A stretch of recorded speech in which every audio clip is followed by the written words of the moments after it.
Azania, as well as the Director of Organization for the African Socialist International Africa region. This is the Who Are the Real Looters panel discussion. Welcome to the program. I just want to firstly announce that this is a program of the African People's Socialist Party, which expresses itself internationally as the African Socialist International, founded by our leader, Chairman Omali Yeshitela. And I just want to pass my salutations to him, who is the leader and founder of the Uhuru movement as well. And I want to also salute our Secretary General, Louise Kinshasa, as well as our Deputy Chair, Onazine Yeshitela. So comrades, this is a very special program that is prepared for you by the Department of Agitation and Propaganda of the APSP. And I just want to immediately state that we have our MC, who is Secretary General Asa Anpu. He'll be the person moderating the entire program. And I also want to state that we have a very dynamic panel here. And we are here because African people are still in struggle fighting for our own freedom and self-determination. And in this process, we are seeing peoples of the world all over the world fighting to get what belongs to them, self-determination and liberation. So imperialism is in deep crisis as we speak. And it's time for us as African people to be organized. That's what the African People's Socialist Party is calling on everyone to do. So we are waging a relentless struggle that has been happening for the last 600 years. But then right now, our mission is to complete the entire struggle that has been, sabotaged many times. And this is an opportunity for us to take advantage of the whole crisis that is happening or taking place all over the world. So I just want to also immediately state the fact that everything that you're going to hear on this panel is informed by our political theory of African internationalism developed by our chairman Omali Yeshitela. And African internationalism is a theory of practice. That's why we have all these various organizations of the Uhuru movement that you will hear about here on this panel. So I just want to state the fact that we are a revolutionary movement and we are fighting for the total liberation of Africa. And anyone that identifies with that struggle should find their way here in the African People's Socialist Party. Make your way. But I want to welcome you specifically for this program to come, get yourselves ready to take questions, to write down your questions and be able to engage with the entire program. Because what we are doing here is not simply a discussion or a program that ends with us being live here, but this is part of parcel of the process of fighting, through organization. We are an organization, and we exist all over the world. We are there in Europe, in the Americas, in the Caribbean, here on the African continent, and the party continues to develop qualitatively as well as quantitatively all over the world. So this is a new period, a new era, and it's time for us to really strike the final blow and launch the final offensive against this parasitic social system that oppresses African people and the vast majority of the people of the world. So I just want to welcome you to the program, and Uhuru.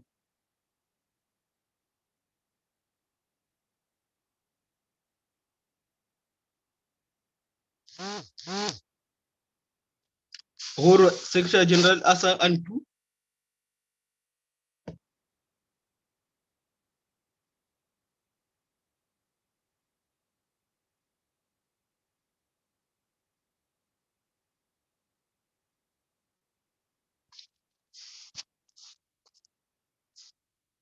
Uhuru Asa.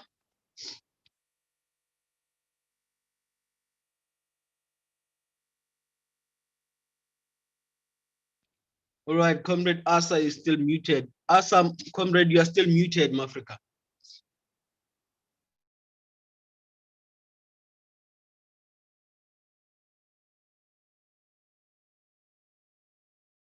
Uhuru.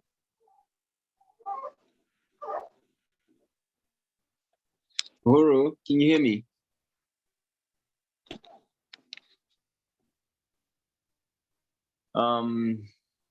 Okay. Let's try to see if we can fix this. I'm guessing the network is bad. So no one can hear me at all.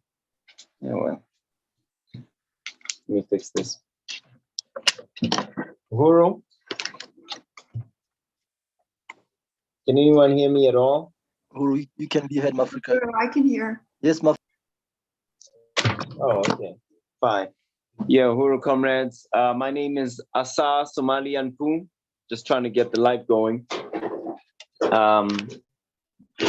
Yeah, let me do this.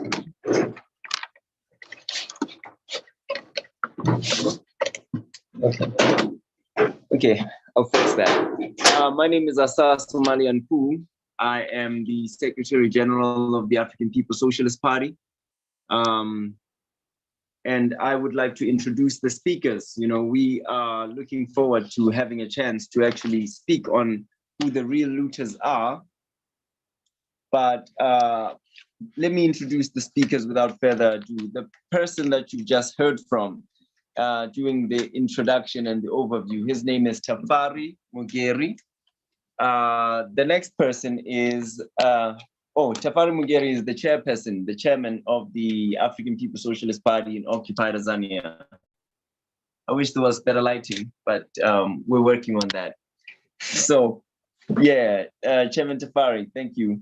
The next person is Dr. Aisha Fields. She is a physicist as well as a well-renowned revolutionary and healer of African peoples. She works in the All African Peoples Development and Empowerment Project, which is called UPDEP for short. Next, we have chairman of the African People's Socialist Party in West Africa, Sierra Leone, Umar Lai Conte, a very strong comrade, a cadre from the movement for the longest time here on the African continent. And he'll be weighing in on his thoughts on the situation in Occupied Azania. Right on. Oh, can you see me? Uhuru. Right on. Thank you, Brother Jay. Next, we have Chairwoman Penny Hess, who is the chairwoman of the African People's Solidarity Committee. And she will be leading, the discussion in representation of white people, North Americans, South Africans, Europeans in general. So Uhuru Penny Hess. And next we have President Zakele Mkonza from Mpumalanga. He's African, the president of the International People's Democratic Uhuru Movement. And then last, but definitely not least, we have Annual Representative Connie Hutchison from Occupied Azania, a strong, bad revolutionary sister. So all power to the people, black power to the African community. Uhuru. Yeah.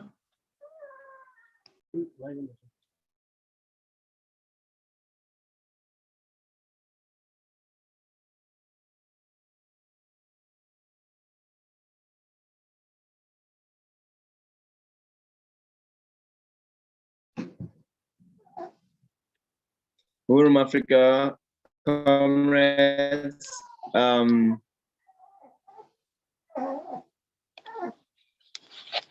Okay, there's a message in there. All right. So I'll ask the first question then. Some kind of difficulties in terms of, light. Nonetheless, let's do this. So the first question, I'd like to just moderate that we have for this session 30 minutes for each panelist. Say that each person will be given 5 minutes in terms of response. So I'd like to ask all our guests today, can you explain who the real looters are and how that is reflected in the African world? So it can be from just each person per time. So please, comrades, I'd like to hear from Chairwoman Penny, following with Connie Hutchison, President Zakele, Chairman Molai, Director Tafari. Uhuru, thank you very much, Secretary General Asa Ampu, and I just salute the just profound leadership of the members of the African People's Socialist Party on the ground in Occupied Azania and throughout Africa, and Chair Tafari, who we heard as the opening. And just really, it's an honor to be here today as a member of the African People's Solidarity Committee, and want to say very clearly to start with that the African People's Solidarity Committee is the organization of white people, of the colonizers, that was formed by Chairman Omali Yeshitela and the African People's Socialist Party many years ago. And we work as white people under the direct accountable leadership of Chairman Omali Yeshitela, of the party, of Deputy Chair Onizine Yeshitela, and the whole African Socialist International, the whole African revolution led by the African working class. And from that leadership is how I can understand and begin to understand the world through the eyes of the African working class, which is understanding the world as it really is. And so it's very clear that the real looters are white people, and that's the colonizers wherever we are. And that for South Africa, that means that white people were the looters in 1600s or in the 1800s, whether they were Dutch, whether they were British, and white people are the looters now. And this is just a matter of reality. This is a matter of history. Follow the money. As Chairman Omali Yeshitela has taught us and cannot be denied by history, is that capitalism was built on the assault on Africa and turning African human beings into commodities for sale. This is what made Europe and North America wealthy, prosperous, expecting to be able to have everything and every dream and aspiration at the expense of African people. And that's true no matter where we as white people are located. And in South Africa, we know the white population is only at most 8% of the population, yet controls still 80% of the land, the stolen land of the African working class, and even have control a greater percentage of the wealth, that there are walls that separate the mansions of white people in South Africa from African people who are forced to live in poverty and forced poverty without water and electricity on their own stolen land. So African people, African workers are taking back what belongs to them. And it's only a tiny, tiny, micro percentage of what actually belongs to African people, which is all the land and all the resources and all the value and stolen labor of African people for over 400, 500, 600 years. White people owe reparations. I live in the US where white people have wealth and land based on hundreds of years of forced African labor and the ongoing theft of African resources and freedom on land where white people participated in genocide against the indigenous people. It's the same everywhere. This is not sustainable because it is clear that African people, African workers are going to, as has been said, complete the African Revolution, take back what is stolen from them. That is the inevitable trajectory of history. I offer my greatest solidarity for that and say again, all white people owe reparations to African people, unity through reparations. Uhuru. Right on. Uhuru, thank you very much. Chairwoman Penny, total unity with your statement and the stance of solidarity of the African People's Solidarity Committee. Thank you very much. So yes, I'd like to pass it on to the next guest, Uhuru. Sister Connie.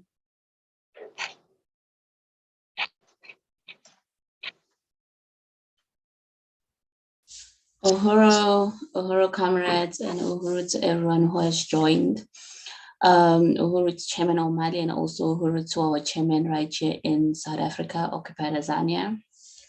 Who are the real looters? We know them, you know.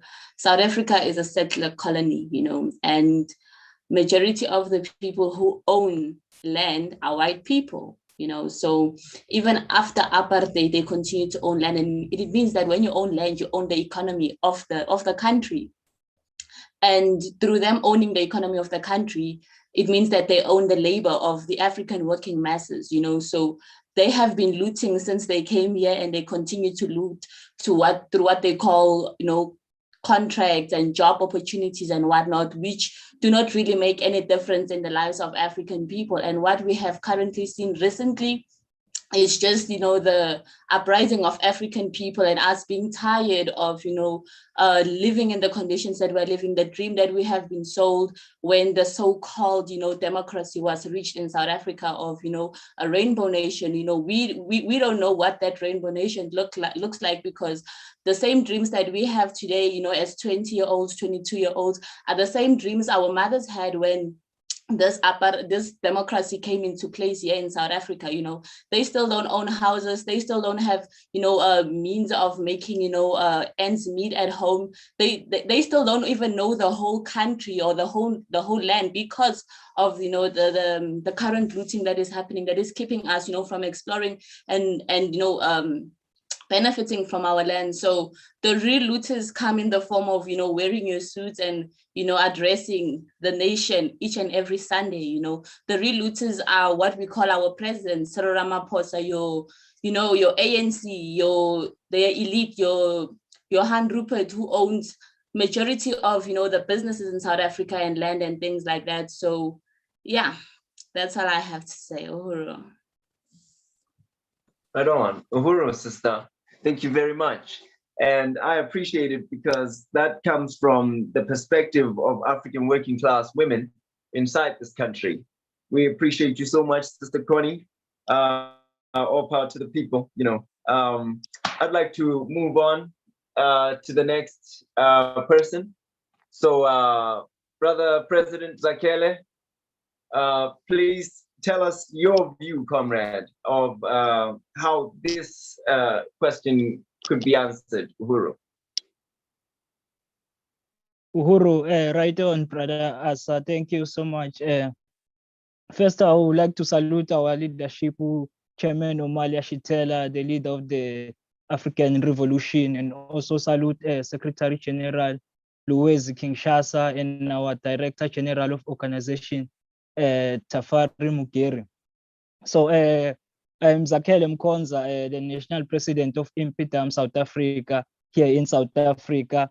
I would like to welcome you to the Bread, Peace and Black Power campaign here in Africa. So who are the real looters? That was bringing us here. So as the African masses here in South Africa are seeing there is no democracy, there's no freedom here in South Africa. They are starting to ask a question that the African People's Socialist Party has resolved a long time ago. So this question of looting is not a question of today. So it's a long-term question. So the African masses have been only able to have access to the peri-bourgeoisie leadership who have been only been fighting for their immediate interest while using the conditions that exist here in South Africa, which were created by colonialism. So it is the same uprisings that happened in the 70s, in the 80s that we are seeing today. So the African people rejected colonialism. So in 2021, we're seeing them also rejecting this setup of neo-colonialism here in South Africa. So if you want to know who are the real looters here in South Africa, you have to look at the Johannesburg Stock Exchange. Look at the companies there that are making profit by looting our resources, taking our gold in the mines. So while using our people who are staying in shacks, who are staying in the townships, So the Johannesburg Stock Exchange, which is JSE, that's where you can find the real looters, which are making billions of US dollars by the resources of the African people here in South Africa. So the workers were saying are not looters, but looters are the one who are controlling the land here in South Africa. African people don't own land.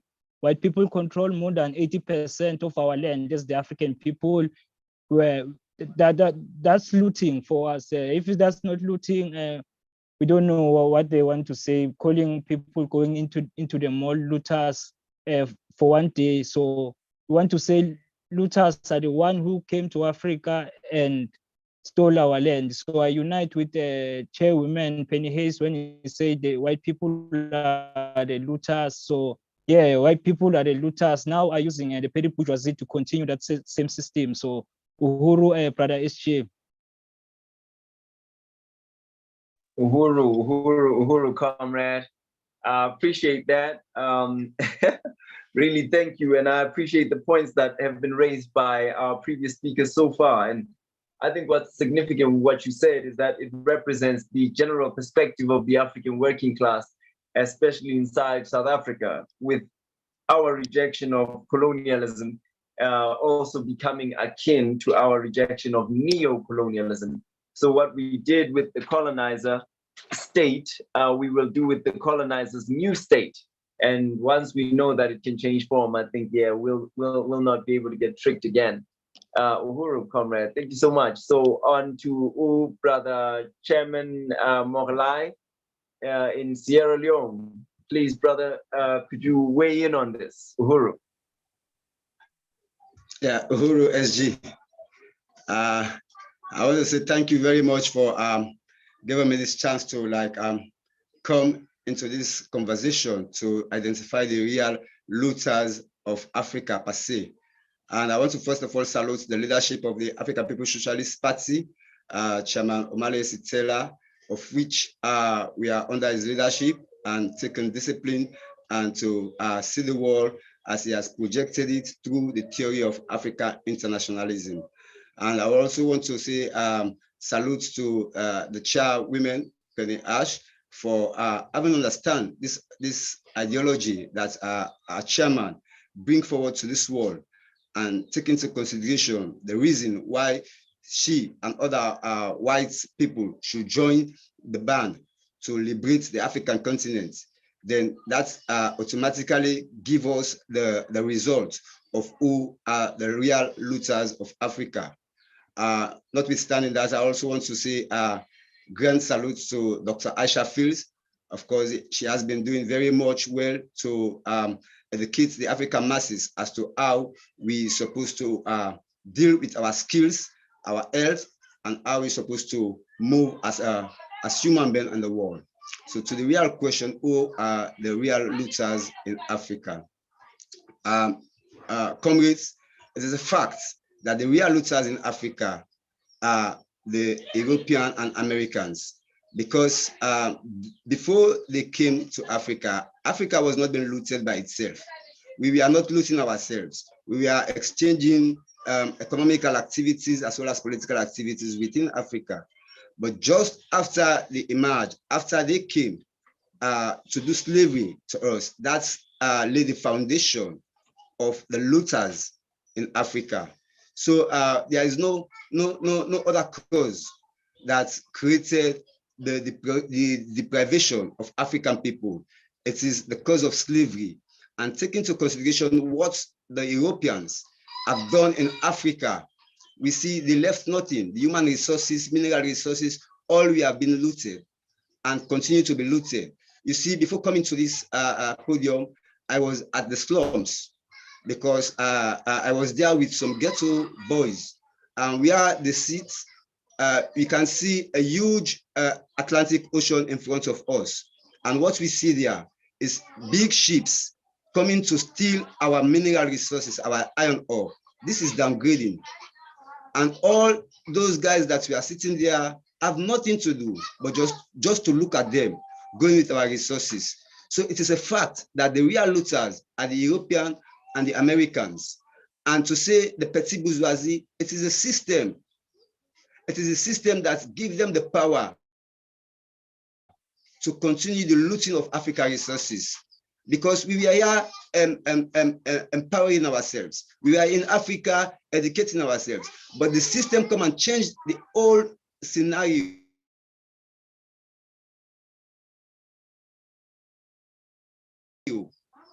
That's related to us. So talking about refer to and disturb the settlement of Africans. These are the looters.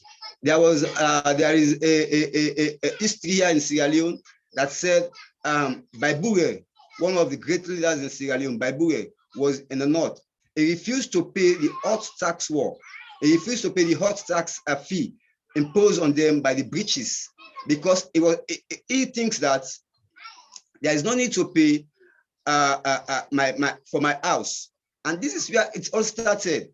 This is where it all started. So the real looters are the Europeans, back up with the new colonialists, because this is their walking stick. Where the white people want them to go is what they will do, is where they will go. It is just because of the impoverished, they do not understand the system that is beating their people. So they join the bandwagon to disturb the whole situation.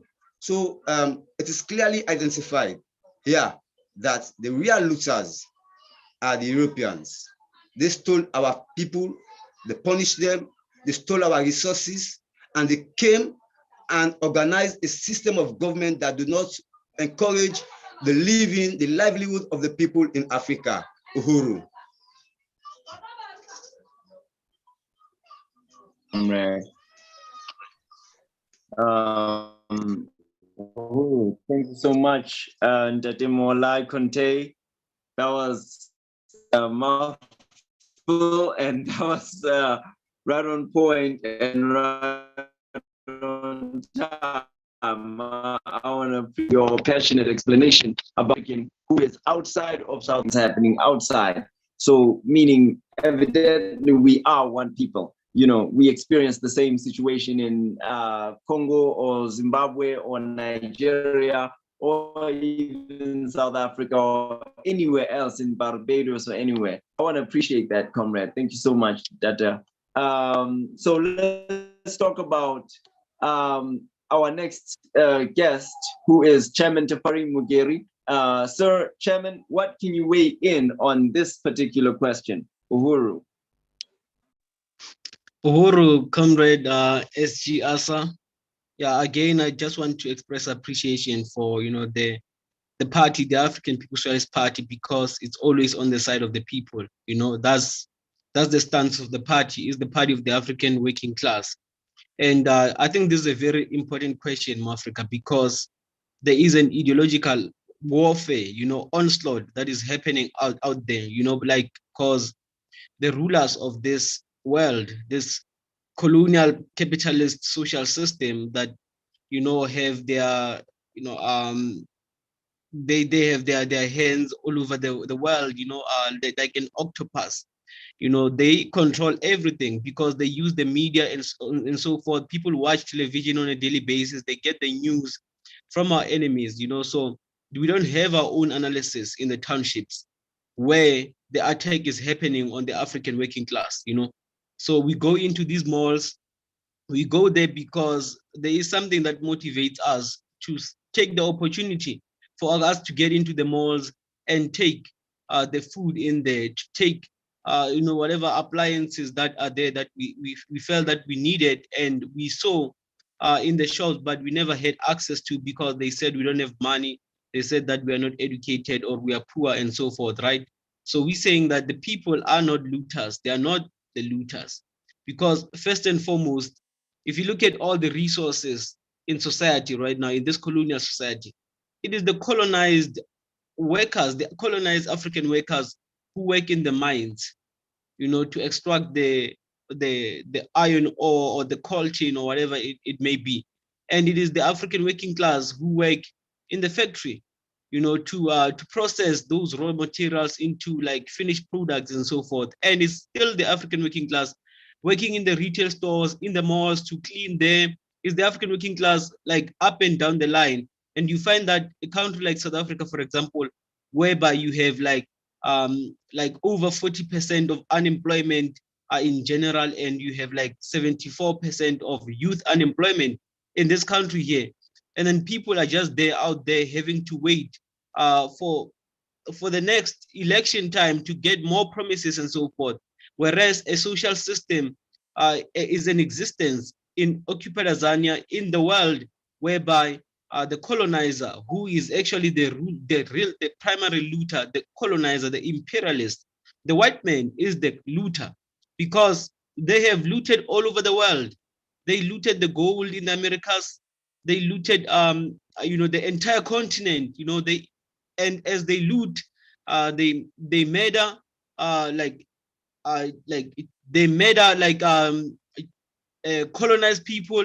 You find that when you go to places like in Australia, for example, almost entire populations wiped out. You go to the Americas, where it's also a settler colony, the almost entire populations wiped out, and then they push us to these reserves and so forth, and they continue to, through that process, establish an apparatus, a state, an imperialist state that continues to go all over the world to maintain the social system, because it must continue to suck the blood and resources of the peoples of the world for it to survive. That's why the chairman, Omali Shitela, has been saying, like most recently, especially, that colonialism is the mode of production for this capitalist social system. It is a mode of production because without colonialism, there is no capitalism. So we're talking about a parasitic social system. So the real looters are the colonizers, are those that ensure that even though they consider Africa having these so-called independent countries, more than 80% of trade is still happens through the process of extracting our resources and exporting them to Europe to satisfy the needs of the Europeans, to America and so forth, and increasingly China. So Africa, African resources, the wealth of Africa, which is the richest continent in the world, does not go to satisfy the needs of the African people. It always goes out to satisfy the needs of the colonizer, and all the imperialists. So I just want to say that the people, we have to organize to be out there and defend the mass of the people. And African people right now are languishing in poverty, languishing colonial poverty, for that matter. We are in prisons. We are everywhere where it is undesirable. So the only way for us to get rid of this is if we fight back to take what belongs to us from the real looters, Uhuru.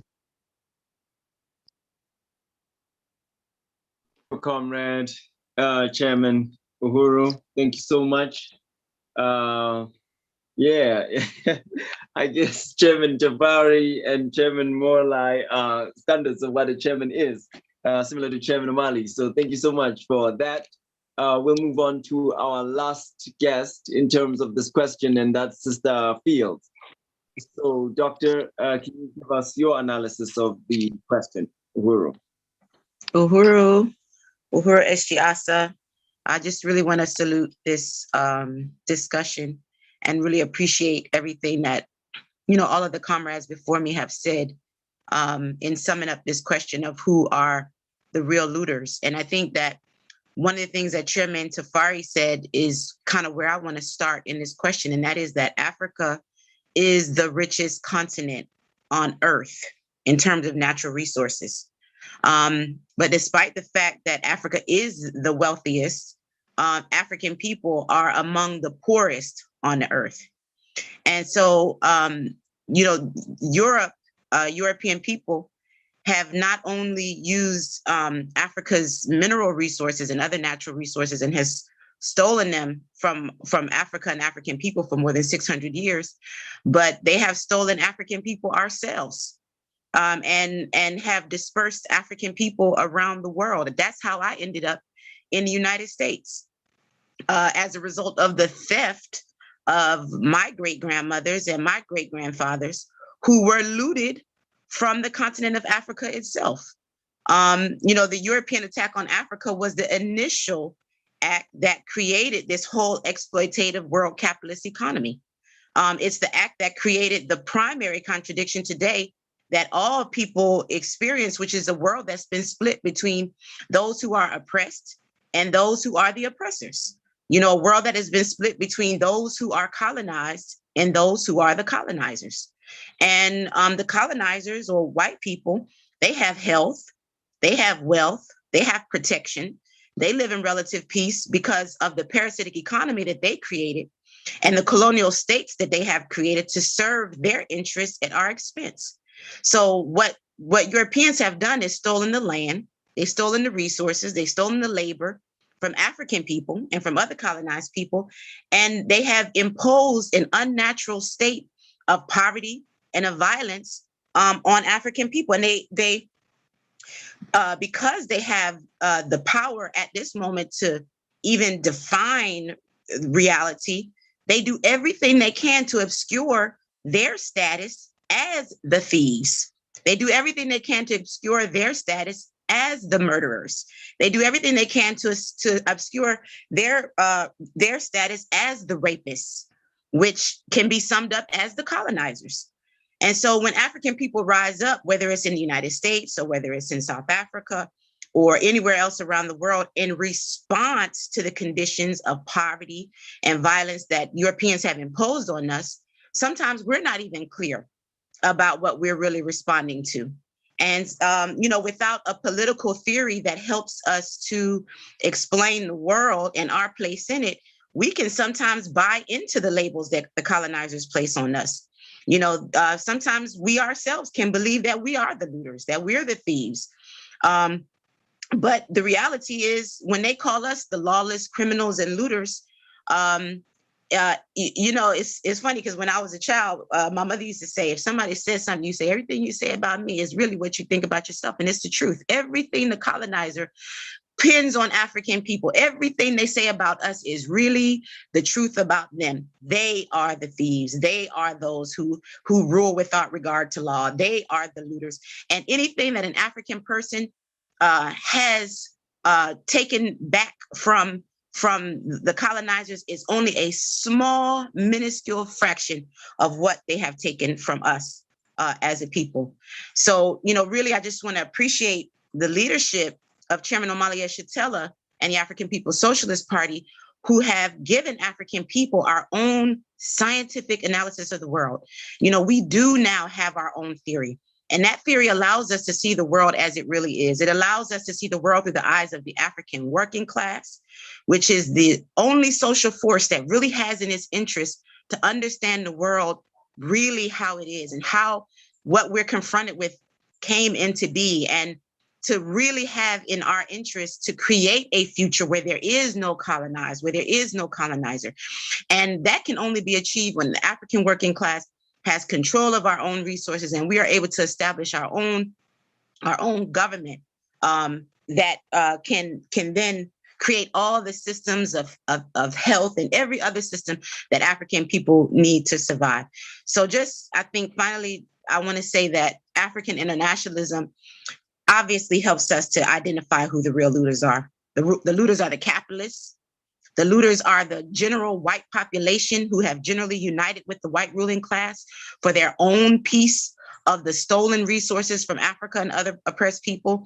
The looters are the neo-colonial governments and politicians who facilitate the theft of our resources and who take their own measly crumbs at the expense of the vast majority of African people who have nothing. And so we're clear about that. And we will never accept any other definition of a looter other than that. Uhuru. Uhuru. Yay. Uhuru, comrade. Thank you so much, comrade Aisha Fields. I think that I'm just amazed at the dynamic and, although, same conclusions, but dynamic speakers, ranging from, African women, white people, all the way to up there organizers, revolutionaries, and chairpersons of the African working class in different areas. all of us reaching the same conclusion. And that's what the truth is, because the truth is objective. So I want to appreciate what you just said, Comrade Fields. And I want to give a space to Umlefi. He has an announcement to make. Uhuru, comrades.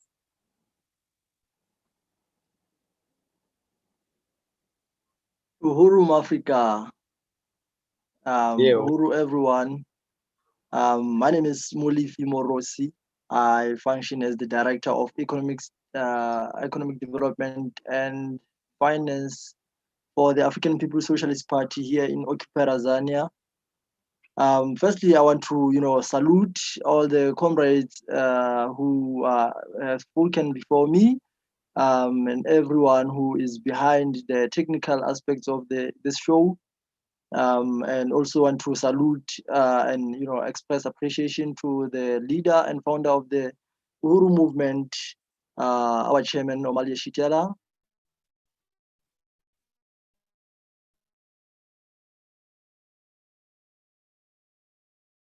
Our Secretary General G of the African Party internationally, and also express appreciation to Comrade our Deputy Chair Onazine Shitela, and all comrades who are in the Uhuru movement throughout the world. So I just also want to thank all the speakers for the clarity that you brought about the question of the real looters. Who are they? And also touching where like where is our position in this system that name us the looters. So I just want to go and say that everyone who is watching the show, please donate, help us raise resources, help us raise money, funds to continue the program, and contesting with our enemy. So please donate. There is no small amount in terms of resources. Any amount of resources is very helpful and will help us our way, because we are here as the Uhuru movement, where we are from your support, the support of the people. We don't have a man behind the whole program, or a company or something of sort. We are self-funded. We are funded by the people because we want to be controlled by the people.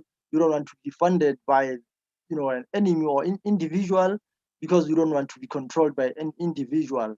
We are fighting against colonialism, which is a system that serves the interest of few minority at the expense of the majority. So we do not want to get there. We don't not have to. Actually, we deny to be funded by government or anything like that. So please help us raise resources so that we can forward the programs and the work of the African People's Socialist Party throughout the world. Uhuru. So you can see there is your screen. So that's where you can go to. The link is up there, and you can donate from $5, $25, $50, or any other amount that you can. Any amount. There's no small amount, comrades, brothers and sisters. Please help us raise these resources so that we can forward the mission of the party or the Uhuru movement, which is the unification and total liberation of Africa and African people around the world. Uhuru. Thank you, Africa. Right on. Uhuru, Malefi, we appreciate your call for donations. So Africa comrades and anybody else who may be watching this show, even after this thing has aired, please make sure that you can put your hand into the revolution, right? So we'll be moving back to our question session, and we'll be answering, within the same order that we had. So it's still Chairwoman Penny, Comrade Coney, President Zakele, and so forth. Okay. So now this question has a time limit of 5 minutes as well. So I'd like us to do what we did before once again, right? So we're going to start with Chairwoman Penny, and the question is specifically for you as a white woman, as somebody from the colonizer nation. What is the role and responsibility of the settler colonizers under the leadership of the African Revolution? That's the first part of the question. How can the white people, or how can white people support the Bread, Peace, and Black Power campaign? And lastly, how will the APSC mobilize to organize South Africans under the party's leadership in Azania? So if you do not know, South Africans are the white people, okay? Everyone else who's not part of the movement or, aware. So please, comrade, can you respond to that, Chairwoman Penny? Thank you, SG Asa. And again, just really want to salute this incredible event of the African People's Socialist Party and the African Socialist International, and to say again that how dynamic this is and what a profound input from each party leader that we have heard from. I express my total unity with that. And to say again that African People's Solidarity Committee is an organization of white people under the direct leadership of Chairman Omali Yeshitela, Deputy Chair Onizine Yeshitela, and the African People's Socialist Party, with the mandate to go behind enemy lines into the white population, the colonizer population, to organize for reparations to African people from white people.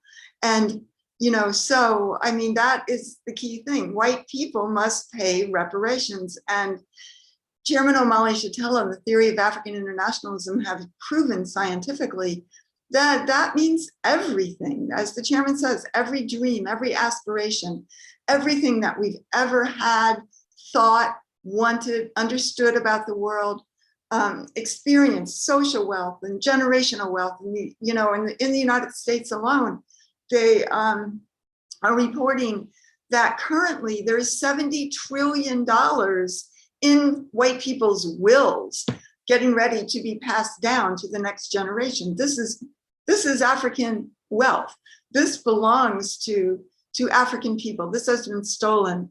And we understand that from the leadership of the African People's Socialist Party, forcing us to see the world as it really is, not as we want it to be, that the system is built on the backs of African people and colonized peoples around the world, and white people sit on the pedestal as the colonizer, and that we have to, as white people, understand that colonialism is the central question wherever African people have been forcibly dispersed, whether on the continent of Africa or in the Caribbean or in the US or any place else in the world. The struggle is not against racism, which is the ideas in white people's heads, that keeps us in the center and in power as the colonizers, and basically says that colonialism could be perfected, which is not true, obviously, as we have heard today, because colonialism is the mode of production for capitalism, this vicious system, and that African people have a right to all of Africa without the borders that white people have imposed on us, and all of Africa's resources, the value of stolen African labor, everything, all the plunder, everything has to go back.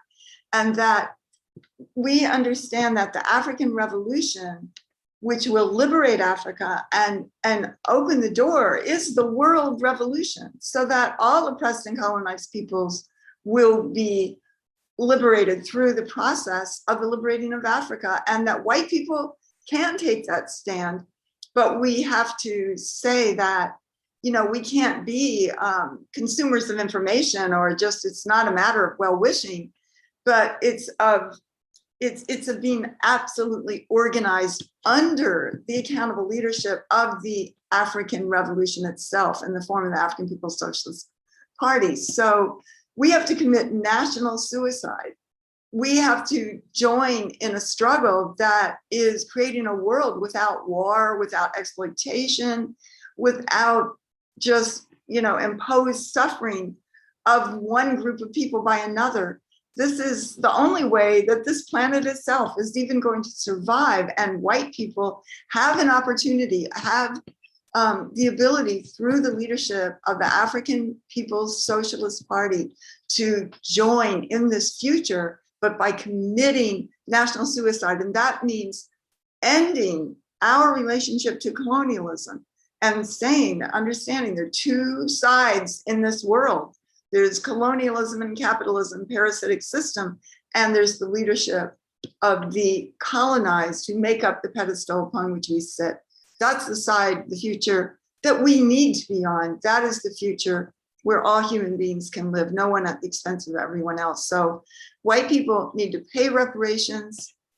They need to go to the link that you have put out here today to contribute to the Bread, Peace, and Black Power campaign that we're being called on to return resources for, and that, and to join the Uhuru Solidarity Movement at uhurusolidarity.org. We are organizing white people in South Africa. Very exciting, very, very powerful, very historic to be able to gain members of white people on the continent, in the continent of Africa, in what's called South Africa, who stand in unity with the completion of the African revolution under the leadership of the African working class and returning the stolen resources for the future of the planet. Uhuru and unity through reparations.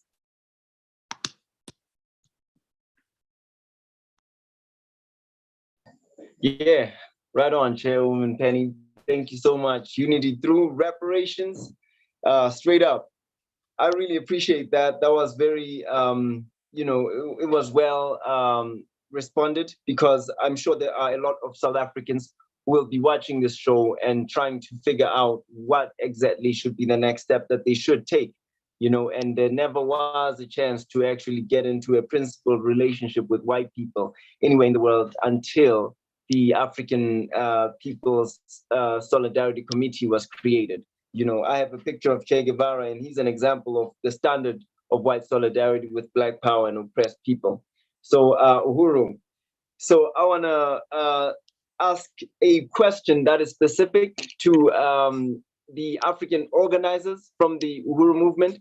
So I wanted to ask, given that we have different organizations, we have ANWO, we have INPDAM, we have the African People's Socialist Party, as well as UPDEV.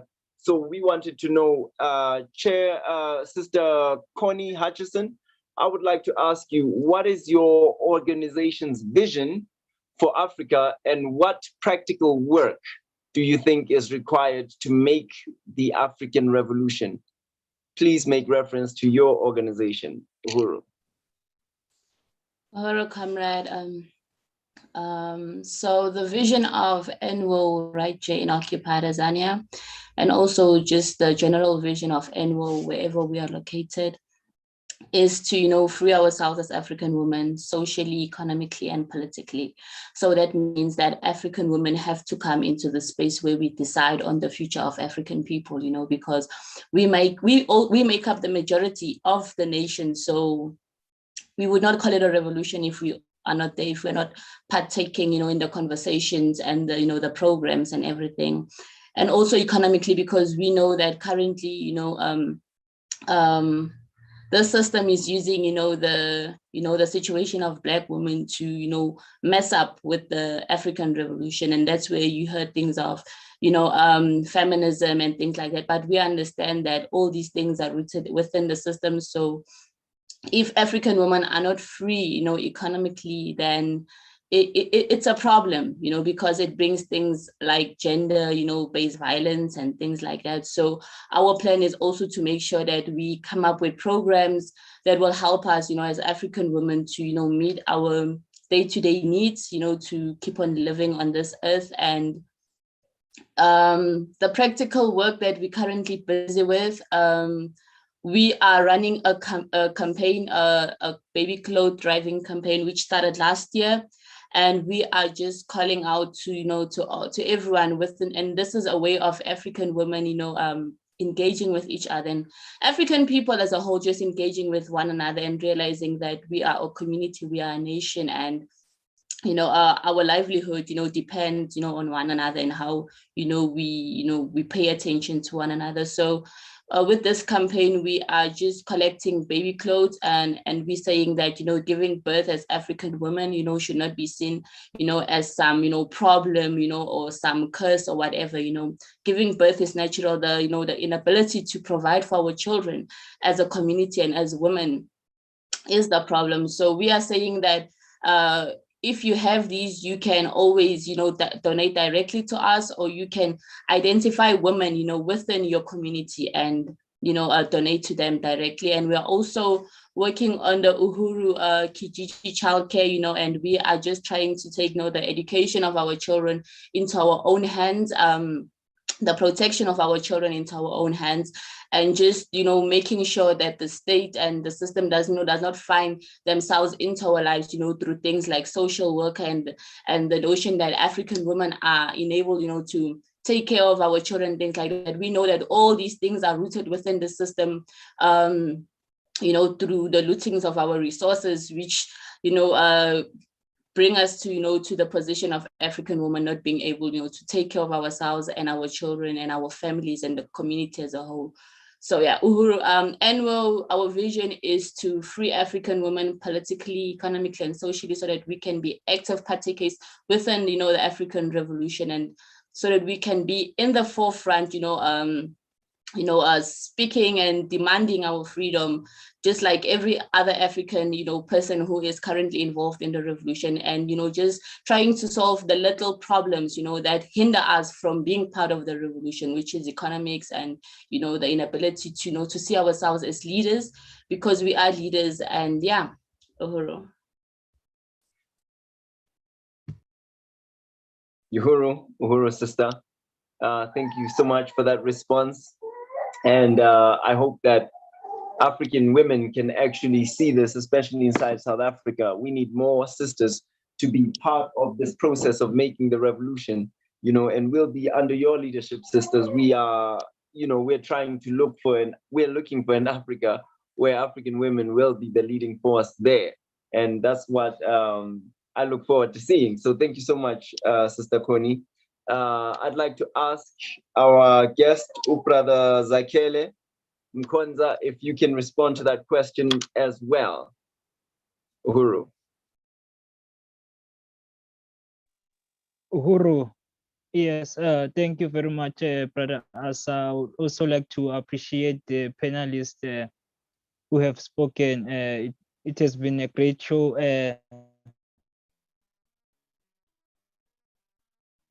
Great discussion about the IMPIDAM, or International People's Democratic Uhuru Movement, is an organization that wants to bring the African masses back to political life.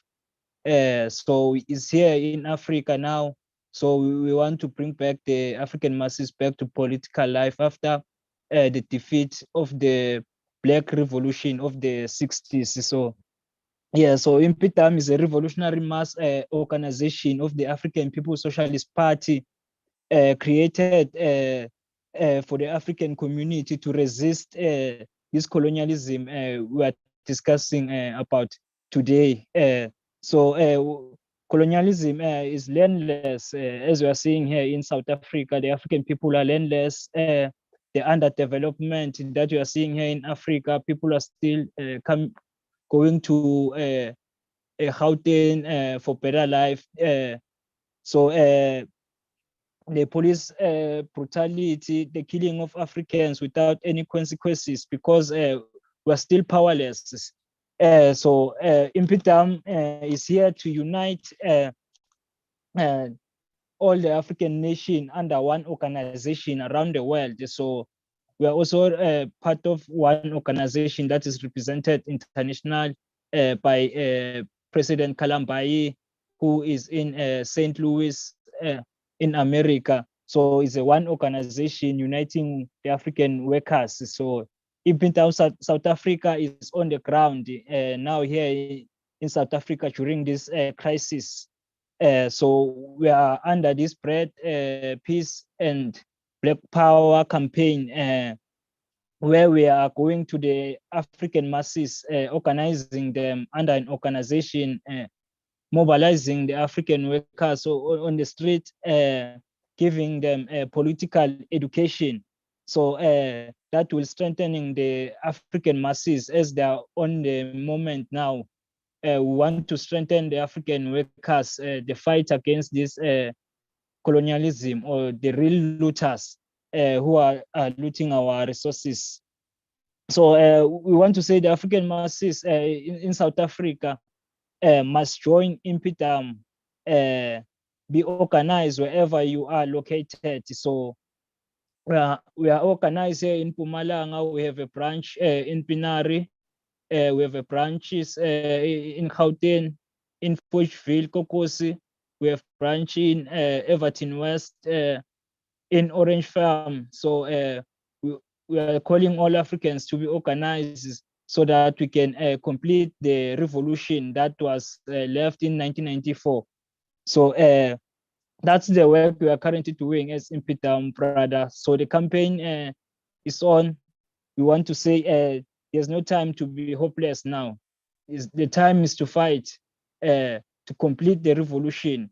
So join Impitam. It doesn't matter what skill or background you have in terms of political. The Impitam is for you as the African working class. Join it, be organized, so we can fight under an organization that is controlled by the African workers. So Impitam is that's what we are calling for. Let's complete a revolution here in South Africa. Uhuru. Yes, sir. Thank you so much, Brother Mkonza. Really appreciate that, especially given the fact that we are trying to find solutions, with this question session that we posted last time. So I think you just also gave the masses of African people inside Occupied Azania a way forward so that we can be able to deal with this question. So thank you so much, Ndade, and I look forward to seeing more and more Africans inside this country joining the International People's Democratic Uhuru Movement. So I'd like to know what the African People's Socialist Party outside of South Africa thinks of this question, Uhuru.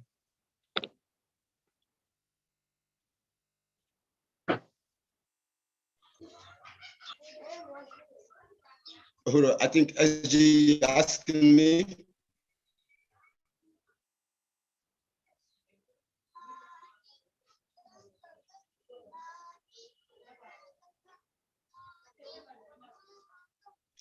Uhuru, comrade. SG, you asking me?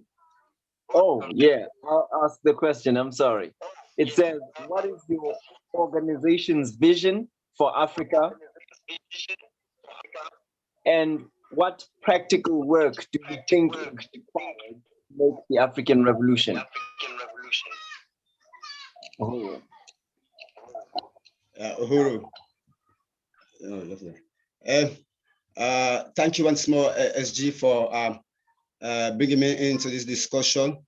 I think in a general perspective, our vision is the same vision of the African People's Socialist Party, which states that we need a total fundamental freedom for the Black people in the world. So it doesn't matter if we are in Sierra Leone or we are in Europe or America, our vision is still remain the same. For us in Sierra Leone, as the African People's Socialist Party, we've been very active in mobilizing the working class in places where we think we've been feel deprived. So we go there and organize people to let them know that this is time for us to come together and continue to defeat colonialism and neocolonialism. So as I speak presently, we have a huge force in the capital city, Freetown. We also have a branch in Lungi, where they have the international airport. and we also have a branch at Waterloo. That is the northwest of the western rural area of the city. And presently we are going on with political education to let the people understand that this is a force that they should reckon with, because it is a force that has no barrier. We cut across all aspects of life as long as you are ready to work for the people, the working class. So the branch in Lunge came together and identify some skills that they can be able to uplift themselves and teach other people within the community as to how to be economically self-reliant. So they've come up with a project, a pilot project, which has not yet started, but now they are putting things in place like the tutors, because they want to come up with a vocational institution that will exhibit technical skills, because I think this is what Africa needs, the manpower. Now we have communities here that can develop shoe. We have another community that can do soap making. Of course, garage tie-dyeing, like the one I'm putting on there, is being made by our group here in Sierra Leone. So this is what we are embarking on, and this is what we want to extend in the whole country. We will also be coming up with agricultural projects, and that is going to be our bedrock, because we believe presently there's a huge amount of starvation being inflicted by neocolonialism to the people right around the country. So by coming up with these different talents in a vocational institution, then we believe we are going to achieve our goal. Because this is what the working class need. The working class needs to extend their technical ability, because we're talking about the real looters, like Chairman Safari said. The African workers are not the looters. We work at the mines, we work in the plantation, even in the big industrial corporation, we work there to do the finished product. So we believe that coming up with our institution and definitely going to empower the youth within the community, see that it is no new challenge. We must stand up for ourselves, to develop ourselves in our communities. And the project has a fixed point. What is the fixed point for that project? We believe by coming up with this the profit that will emerge from this vocational institution, there is a wharf at Lunge Green, carrying people on board these local motorized boats. What they do is colonialism, by lifting somebody to his boat up and load him on a boat and offloading from that boat. And when we check within the same chiefdom, we saw where the ruling class and the middle class do on board on boats and came out from those boats like without nobody uplifting them, nobody touching them, and even their luggages have been put in separate, while the working class, it is nothing there to be right out. So that's why we are coming to projects of which we extend our skills. We call those people who have the skills to build up an institution of which will benefit the community and will sustain the society and Africa as a whole. So the African People's Socialist Party is tremendously doing well. Politically, we've engaged community leaders, tell them that this is the direction that we are coming with. We need transformation, not changes. We don't need to come where we are from. We need to proceed as people and live better lives. So this is what we are currently doing. We are politicizing the nation and the community for people to understand. We need self-reliance. In as much as we are fighting for it economically, we are also fighting for it politically, because it is our rights. We have nothing to lose but the suffering that the people are undergoing presently here in Sierra Leone. Uhuru. Uhuru, comrade, Chairman Molai Conte. Thank you so much, Baba, for the response to our vision for Africa under the leadership of the African People's Socialist Party. I really appreciate that. Mr. Chairman Tufari, can you speak to the same question in terms of the African People's Socialist Party inside South Africa. Uhuru.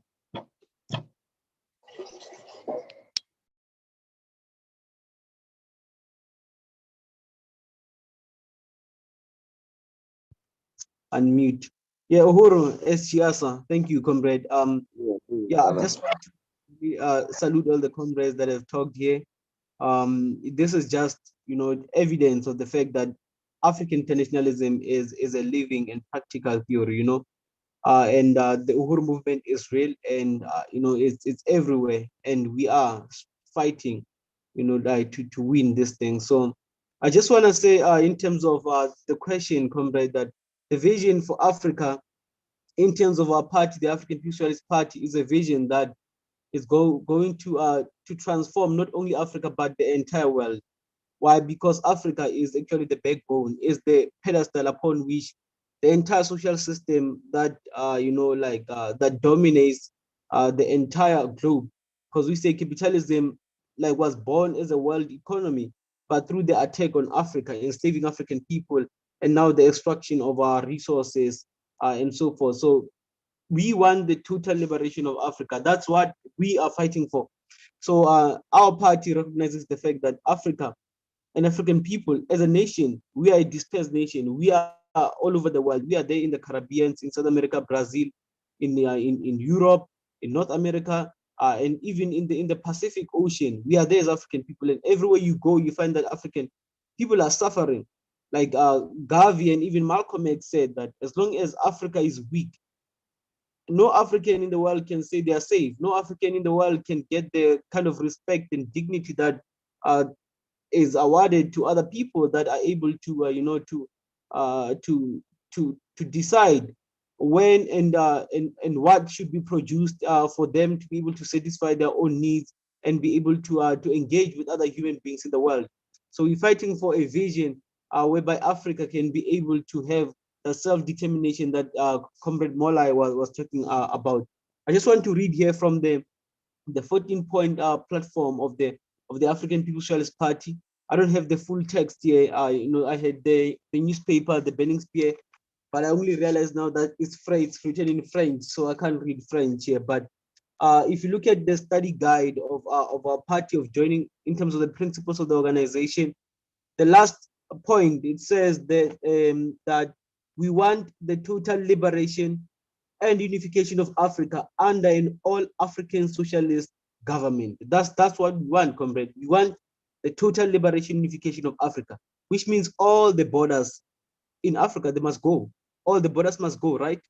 Because these are imperialist, construct. They're created by imperialism to serve the interest of imperialism, to weaken Africa, to share Africa amongst themselves as they go all over the world, competing for the resources of Africa, right? So we're saying that while like our leader, Deputy Chair always says that everyone has an African plan except Africans, so it's time for us to have that kind of plan. That's why building around the regional strategy that has been introduced by Chairman Omali Shitela, we are building across the continent. In West Africa, as you can hear, Chairman Malai is here. We have the West Africa Regional Committee, Southern Africa Regional Committee, and we also have, a presence in East Africa as well. So we believe that the borders, in terms of building a unified Africa, the borders have to go, and we are engaging in a practical negation of those borders by actually building across the continent a single organization, centralized leadership, same principles, same political theory, the same process. So we are not going to have a South African revolution or a Swati revolution. We're going to have an African revolution. So the original strategy is, the primary, practical way in which we are advancing as the party in this period of imperialism and crisis. So we talk about dual and contending power, building institutions of economic development, building the branches everywhere, and engaging in practical struggle to win our people back to political life, or like President Zakele was saying. So we are expanding the membership of the party, and we are actually building the organization through this regional strategy that I was referring to. So That's the African People's Socialist Party. We believe in revolution. We believe that the same African workers we saw being condemned in South Africa, some of them are not from this country immediately, maybe they may be from Malawi and so forth. When we organize here in the townships, we organize African people as Africans, not as South Africans and so forth. We don't talk about fellow South Africans, we talk about Africans organizing wherever we are to destroy all the neo-colonial states on this continent and build one Africa. Uhuru. Uhuru, comrade, thank you so much. Yeah, I had to get my headphones on for that one. Uhuru, thank you so much, Comrade Chairman Tafari. And I think what's very amazing about what you're saying is that it links in with our people everywhere they are, just as the party does in Sierra Leone. We also link the people with the people in Sierra Leone. I really appreciate that, and everywhere else. So thank you so much, Comrade Chairman. We'll move on to our next guest. So Uhuru, Comrade Aisha. Uhuru Eschiasa. Yeah, I just, again, I want to appreciate this this webinar, and I want to really salute the presentation that was just made by Comrade Director Tafari, because I think that's the understanding that that informs everything that we do in the organization that I'm responsible for leading, which is the All African Peoples Development and Empowerment Project, and or APDEP for short.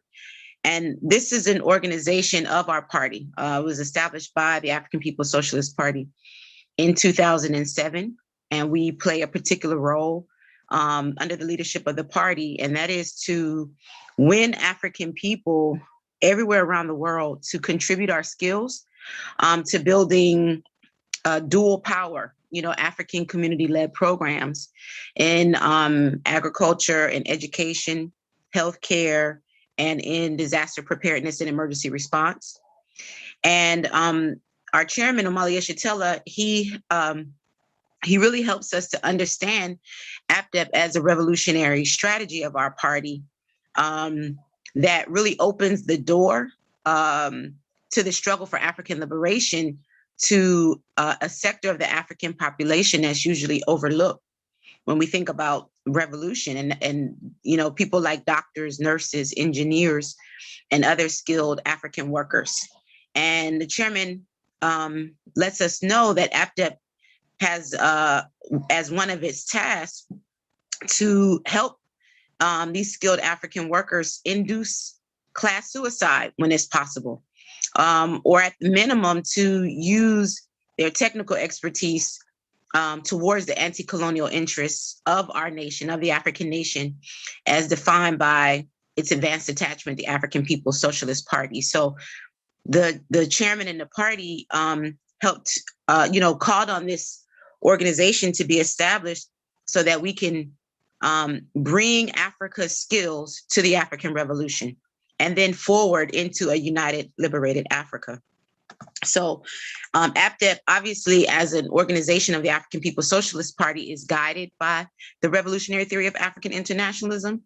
APDEP members recognize, just as all of our other speakers have kind of spoken to, the unity of all African people. We totally reject any false physical or mental borders that would seek to separate African people from each other and from our national homeland of Africa. APDEP members recognize that the primary contradiction that we're confronted with as a people is political, and that contradiction is not racism, but it is colonialism. It's not the ideas in anybody's brains, but it's the system of colonialism that dominates our people. APDEP recognizes that every aspect of our lives, our politics, our economics, our health, are all controlled by a foreign and alien state power, which is white power, even if it is showing up at different times in blackface.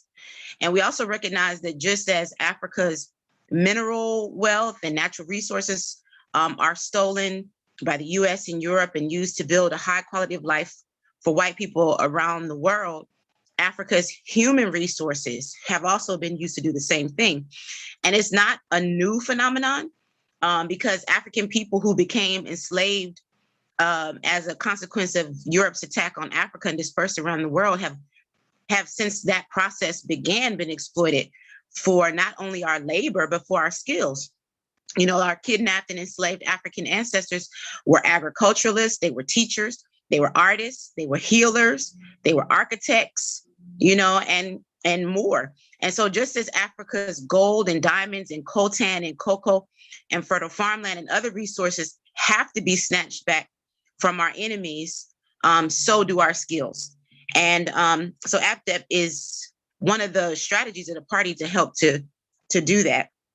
So one of the things that we recognize is that given the reality of our colonial conditions, that we can no longer afford to continue to turn our skills over to our oppressors, that African people, we have to assume all hands on deck kind of a position and reverse the flow of the skills of Africa's skills back towards the African Revolution, back towards the genuine development of Africa and African people. We have to stop, you know, selling our skills to the highest imperialist bidder. And we recognize that there is no higher expression of the consolidated interests of the African people than that which is forwarded by the African Revolution, which is led by the African People's Socialist Party. So with that understanding, APDEP takes on our work. You know, we've built a variety of dual power programs that not only help to improve our immediate material conditions as a people, but that give us a growing independent capacity to meet our own needs as we work to totally negate the role that the colonial state plays in our lives. And so we've built rainwater harvesting systems. We've trained hundreds of community health workers. We've built infant and maternal health centers, a variety of youth and adult education programs, vocational schools, nursery schools, community farms, community gardens, garden collectives. And now in the era of COVID-19, we've built an international COVID-19 telehealth program that offers African people access to free appointments with our medical staff through our own emergency and disaster response organization, Project Black Ankh. So just to wrap it up, in essence, APDEP was created by our party as a vehicle through which Africans with specialized skills can stop, again, simply selling them to the highest imperialist bidder and instead bring those skills back home, bring those skills into the African Revolution and into the process that's going to free African people from this abusive colonial relationship that has been imposed on us for more than 600 years. So I really want to salute my leadership, Chairman Omali Yeshitela, the leadership of the African People's Socialist Party, the leadership of the African Revolution and the African nation. And again, salute this process and all of the comrades who are involved in forwarding this mission of a united, liberated socialist Africa. Uhuru.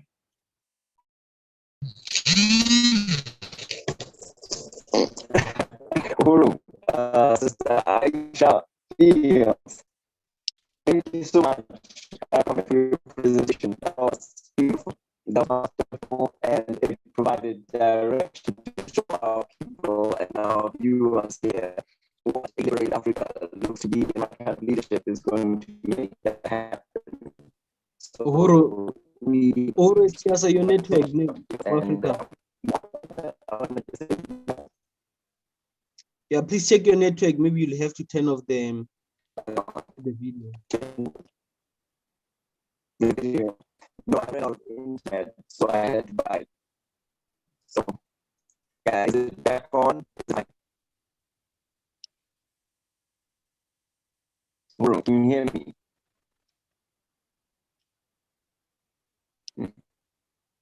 I don't think so. Okay. Anyone else here?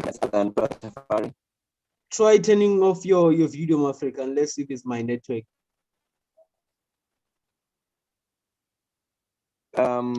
Let's do this. Could you hear me before when I was asking about and explaining the situation? No, we could not hear anything. Master. You could hear me? Right, yes. Oh, I can hear you now. okay. Yeah. I don't know how that's gonna happen because as an MC, we have to be I have to be visible here, you see. Yeah. I think you'll try again, comrade. I think for now you can just speak with your microphone. All right. So, comrades, let's look at a call for membership, right? So, are we back on again? Can everyone hear us actually? Yes. Right on. So, Uhuru comrades, we are having a call for membership. We would like you to join any one of the organizations that were presented here, with priority being the African People's Socialist Party, Occupied Azania. The African People's Socialist Party is very important because it leads the work of our movement all over the world.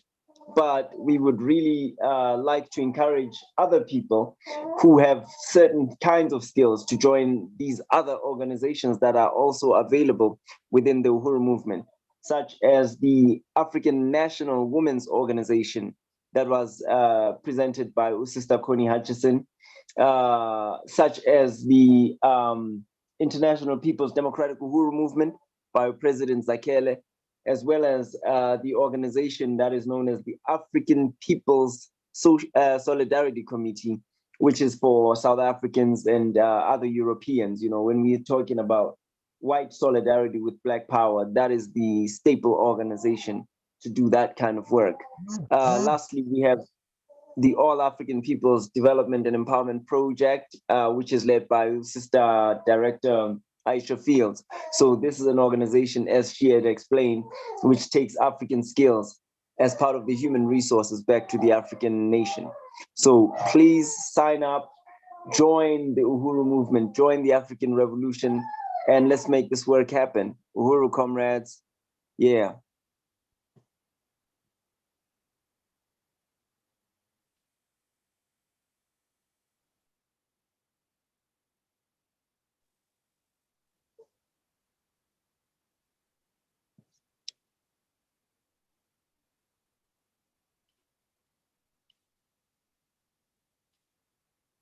Yeah.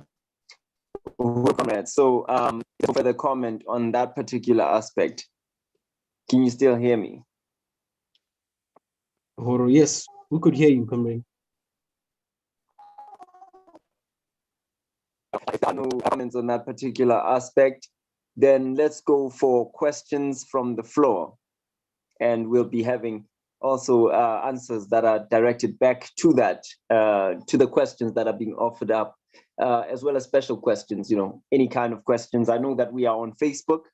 I know that we are live there and we shared on social media. So on YouTube, people are there posting all kinds of questions. So hopefully we could get those, you know, we could get through with those. So Uhuru comrades, yeah.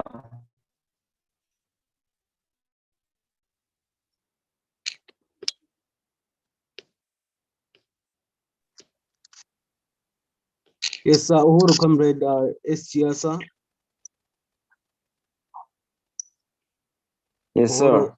Yeah, while we wait for questions, comrade, I just wanted to to say that the bread, peace, and Black power, this slogan actually from way back in the party, in the Uhuru movement, you know. So we said that when we fight for bread, when we say bread, we're talking about African resources that are being looted, including the land, you know, from whence we get to make the bread. You know, we need resources, African resources back into African hands.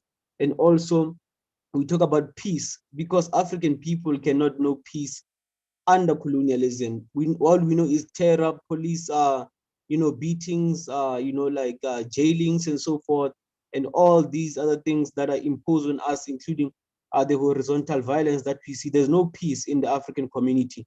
So we want peace, and we also want Black power. We want self-determination. That's what Black power is all about. You know, we want power in the hands of the African working class. So I really want to encourage people to join in this campaign, and it's everywhere. We are there on the ground in the branches on a daily basis in Everton West.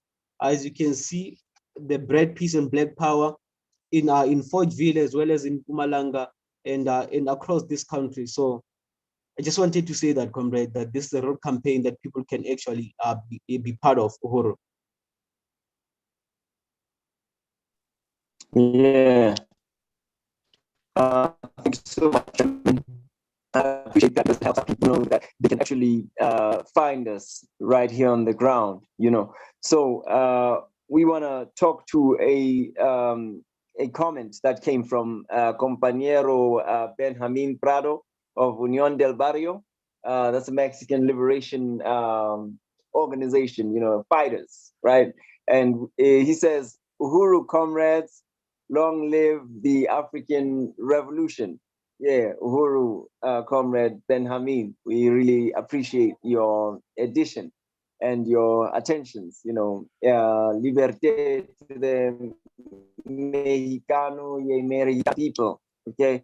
Right on, Uhuru. So we have a question from Brian H. on Facebook, and it asks, has the ANC betrayed the aspirations of the people? And primarily here, I'd like to ask, in terms of how we could circulate this, you can speak to it as you feel, comrades, you know, yeah. So all bets are off. But yeah, the question is from Comrade Brian. It says, has the ANC betrayed the aspirations of the people? Uhuru.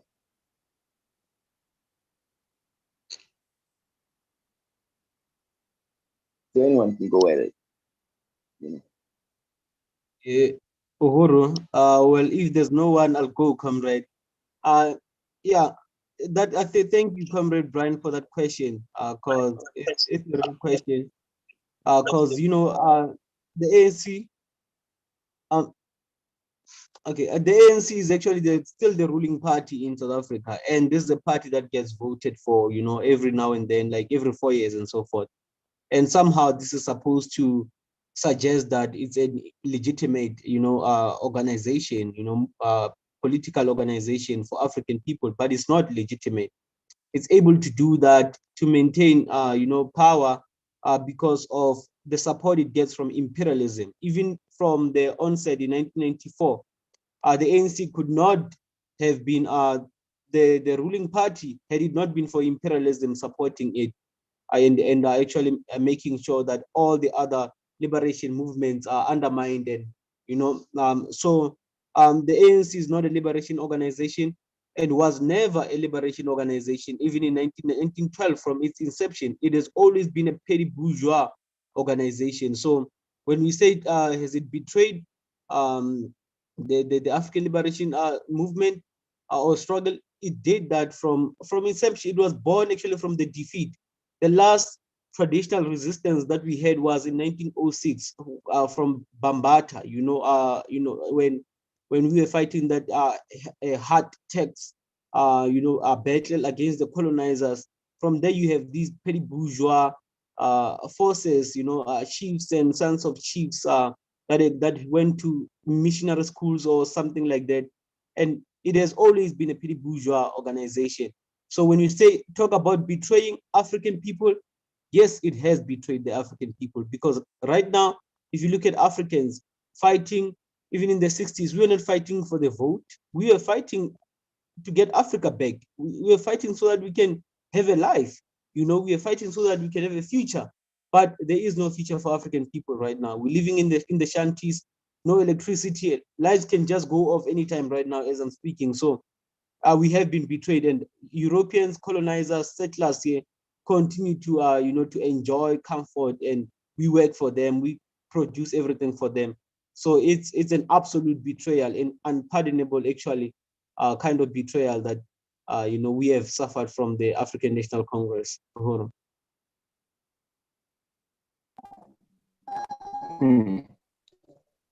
Yeah, welcome. And thank you very much for that addition, because I think the other thing that does is it shows people just how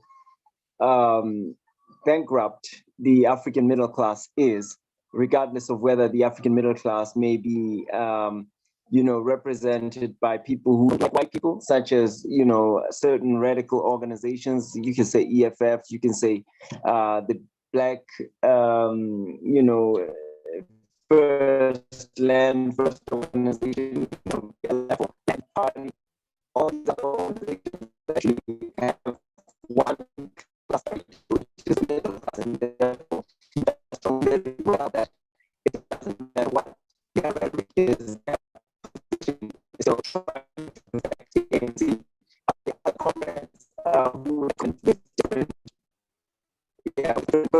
different responses. You really have to turn off your video, comrade, because we can't understand a thing that you're saying.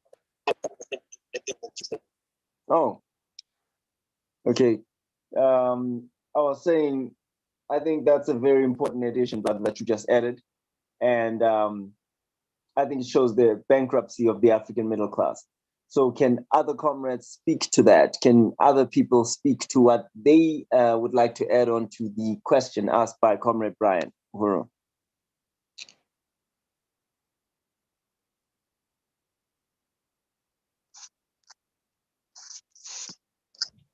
Yeah, Uhuru SG. Like, I just want to add towards that, because I'm very self-critical for I'm not be visible enough for.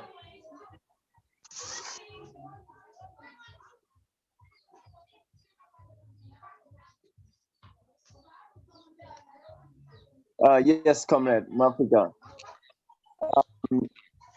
Yeah. It's okay, Comrade. I understand that that's a technical difficulty that we're struggling with. But the question was, has the ANC betrayed the aspirations of the people, in South Africa?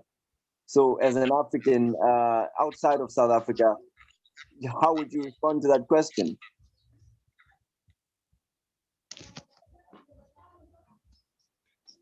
Yes, SG, thank you once more. I think it is a national question, because what happened is the same thing that is happening in Sierra Leone. There is no doubt about that, and it is the same thing that is happening for Black people's rights around the world. The question about betrayal by this new colonialist government, it is facts. There's a point fact that they've betrayed the feelings and aspirations of Africans right around the world. Like for Sierra Leone, there is no hope for the working class to the petit bourgeoisie rulers in this country, because economically, you see, the working class has nothing to talk about. We own nothing. We own no resources. We are just there like beggars in the streets. The Indians are on top of situation in terms of economic activities. The Chinese are on top of situation in terms of economic activities. Even the Lebanese are on top of situation in terms of economic activities.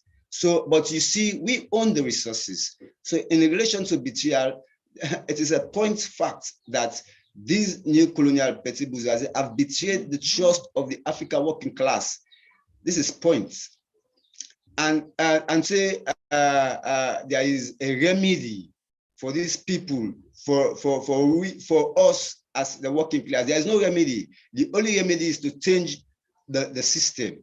Until we change the system, then we have a government that is being led by the African working class. We change from capitalism, we come over to socialism. Then we will not see our freedom. So until we change the system, then we'll get our freedom. Then we'll get those that will never betray us. Then we will have those that will be there for us, that will rule our countries, that will organize our health system, that will organize our market system, that will profit us, the working class. So the question of betrayal by these new colonial puppets, petit bourgeoisie, it is facts. They've continued to betray us since they accept this independence from these white people. Because I cannot be here in Sierra Leone and to go by the saying that on April 27th of every year, we should celebrate independence. I am not with that. This starts the betrayal of African petit bourgeoisie, because we were independent before the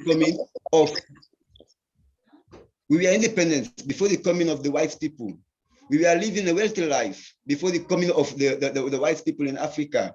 So just because of the few that they gave power to, they've betrayed the whole system. They've betrayed the African masses, they've betrayed the working class, and it is privilege, and we can see it within the community. We can see it within the community. So there's a fact that the whole ruling class in Africa has betrayed the African working class. Uhuru.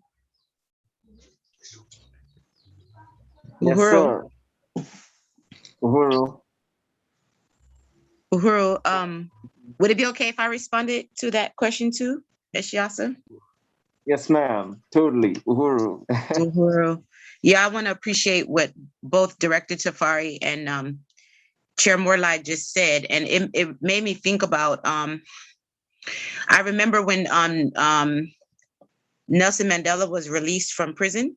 And I can remember Africans, first of all, even prior to that, like Africans in the United States, I can remember my parents, even like people in my community participating in all kinds of demonstrations to get rid of the apartheid system. I can remember specifically the night, or maybe, I don't know if it was when they released him or if it was some kind of, maybe it was the inauguration. I don't exactly remember, but I remember like there was a big watch party, like at my mom's friend's house, and all of, seemed like our community, like lots of people in our community were watching it with bated breath, like so excited for the possibilities of like what was to become in South Africa. Like I was a child, but I can remember like really feeling excited, feeling the excitement of the adults around me that there was going to be some great, transformation that was going to take place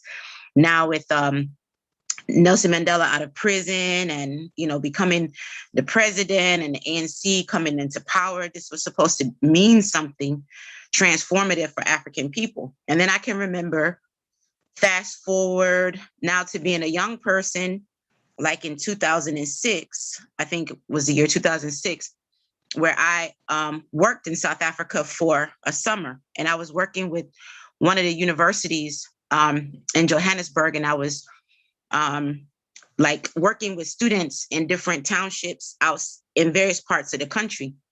And I can remember this was my first time in South Africa and seeing like the extreme poverty that African people were living in South Africa, and then comparing that to the tremendous like wealth of even just a university professor. Like in the States, I mean, I'd been around lots of university professors, and I'd never seen anybody live like the university professors that I met in South Africa.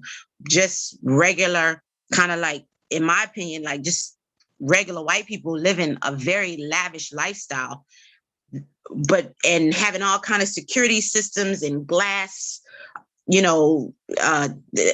barbed wire and stuff around their homes, and then step outside and our people were living in homes made out of corrugated tin and signs, like billboard signs. I couldn't even like fathom at that time. I hadn't met the African People's Socialist Party, so I couldn't even really wrap my mind around this is the South Africa, seeing the babies. Like I would see bands of little boys, roaming around, huffing paint, and mounds of trash. I couldn't reconcile what the hopes and aspirations were that I had as a child, witnessing the adults around me who really thought something was about to happen transformative for our people, and then see the reality that the conditions of our people only worsen. And I think that absolutely, not only the ANC, but as has been stated, the entire African middle class and those neo-colonial forces who have made themselves available to facilitate the deepening, misery of our people, have betrayed African people, and they deserve the same fate as the colonizers. Uhuru. Yeah, Uhuru, comrade.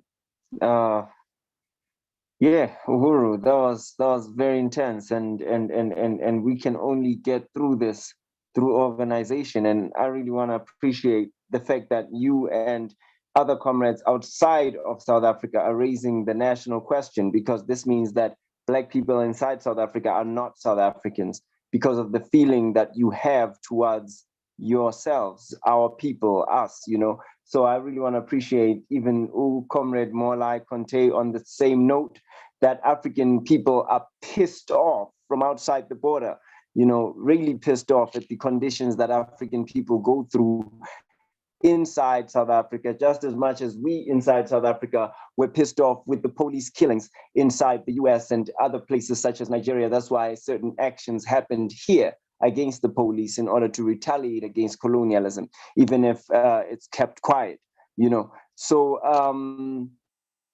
comrades, I just want to appreciate all of you. And I see people on Facebook, you know, comrades from St. Louis, Mira Siente, you know, salute all the comrades checking this out. Matamela, Brother Nasser Al-Amin, you know, we really appreciate all of your input, comrades.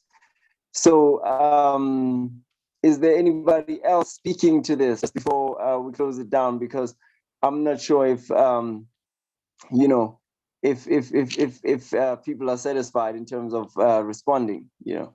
Yeah, Uhuru. Uhuru, this is Penny from the African People's Solidarity Committee, and I just really want to express my unity with all of the incredible, powerful statements by party members from all over the world. You know, in this discussion and this question about the ANC, and as being the African People's Solidarity Committee is an organization of the African People's Socialist Party, working under its direct leadership, I was involved. I was organized in the APSC during the time of the struggle of African people to, you know, in South Africa for liberation. And during the time when Mandela and the ANC were coming to power. And, you know, I just want to say, first of all, that the position of the African People's Socialist Party at that time was very clear that if Mandela came to power and if the ANC came to power, the conditions would be far worse than they were even under direct colonialism and apartheid. And that was a very unpopular position at that time. The party was attacked by many forces, but everything that the party laid out has come to be. And the other side of that is it was the ANC was a favor to white people. It was something that, you know, just in looking up statistics on the internet, you can find that since 1994, white people have more land, more wealth. The conditions, what were called, well, I just read this the other day, what are called the quote townships, where African workers are forced to live on their own land and incredibly forced poverty and just, you know, as others have described, there are now at least 3,000 of such, you know, such places like that in South Africa, as opposed to prior to apartheid, there was only 1/10 of that. And, you know, and that the whole wealth, what was called the Truth and Reconciliation process was a process to forgive colonialism, to, you know, to show its unity with colonialism. And that, as I read, even in a bourgeois newspaper from here, the Wall Street Journal, that during COVID, during this last year, tens of thousands of African workers who maybe had a job or maybe had a little house have lost it. And that the COVID situation has pushed African workers deeper and deeper and deeper into, you know, into poverty and colonial oppression as well. So, you know, it's really clear that the ANC has been just a payday for white people, and that all white people who are just deeply offended and have disunity with this must join the Uhuru Solidarity Movement at uhurusolidarity.org and work under the direct leadership of the African Revolution, Uhuru. Yeah, Uhuru Chairwoman Penny Hess. Thank you so much, comrade. And I see that, the struggle within the, African continent actually has always been a focal point in affecting the white community, so I really want to appreciate your participation, your solidarity with our people, my nation, Black people. So we really appreciate that, comrade, so much. Yeah, Uhuru, I would like to firstly, just before anything else, because we do not see any more questions coming in, but I would really like to salute everyone who participated today in the event. I really just want to thank all of you, comrades. So a round of applause to Chairman Tafari, Dr. Aisha Fields, Chairman Molai Conte, Chairwoman Penny Hess, President Zakele Mkonza, and Sister Connie Hutchison. Yeah, I just want to thank you all. So yeah, we have comrade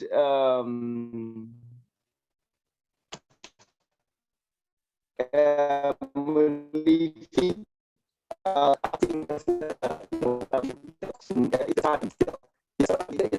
Time for us to be able to make just one more coordinations and let us shut down with announcements. So,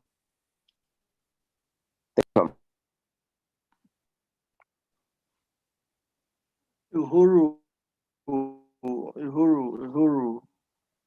Africa. I really want to, salute everyone and, the panelists and all the questions that came through and comments. I really want to salute you, comrades. And, I just want to say that so far we raised $50 and it came through from comrades from APSC, who says unity through reparations. I would like us comrades to, friends and family, wherever we are, even if we watch this video after, after the live or anytime, I would like us all to go there and donate. There's a link dropped down there on the comment section. You can go there and donate from any, can be 20 rands, can be, any amount of money that is acceptable through the, PayPal. So comrades, we really salute you. I would like us to actually, before we close this, program, can we at least reach to, $100 comrades? And, everyone, can we reach there? Can anyone donate right now? Go click that link and we reach at least the target of, $100 today. And because this, campaign is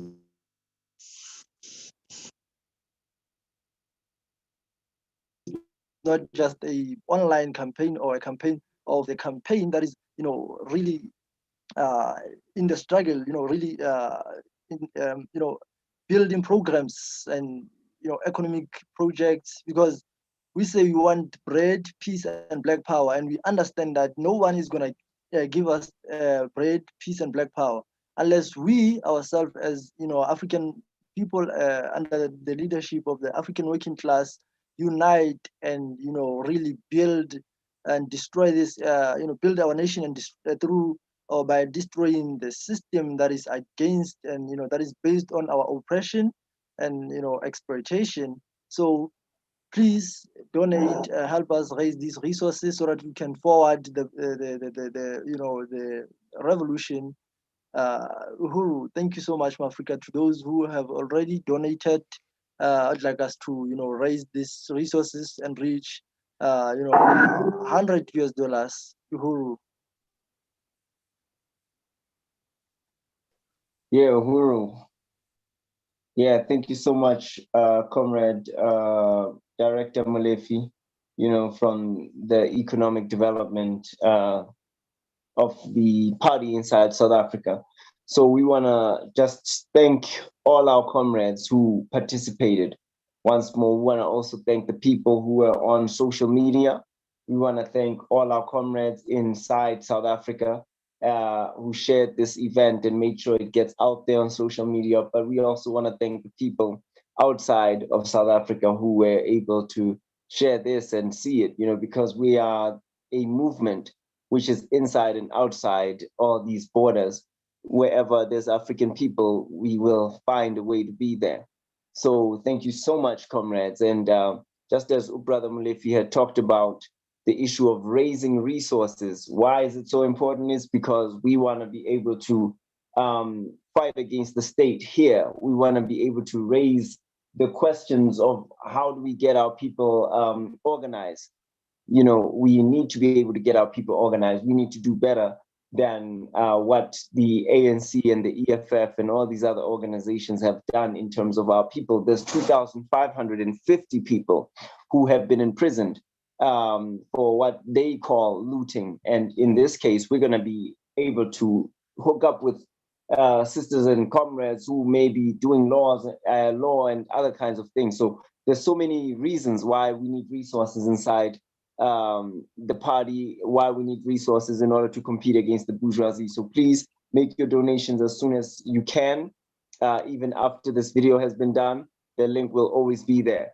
So lastly, I'd like to make, in closing, comrades, brothers and sisters, for the Red Peace and Black Power live event today, we just wanted to announce that inside South Africa, we are having daily mobilizations inside Mbombela, PNR, right? That's where President Zakele is located.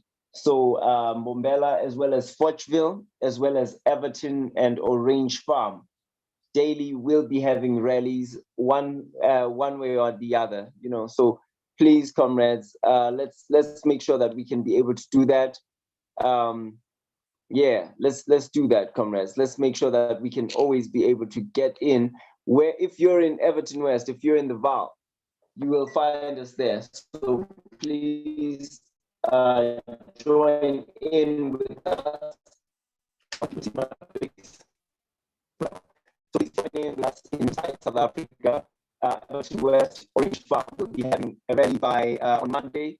So the name is Brave Peace and Black Power. That's the thing that we're holding here, and everyone else, please come join that, support that, be there physically. Take your time. You can help us with videoizing the events, everything. Okay, so Uhuru.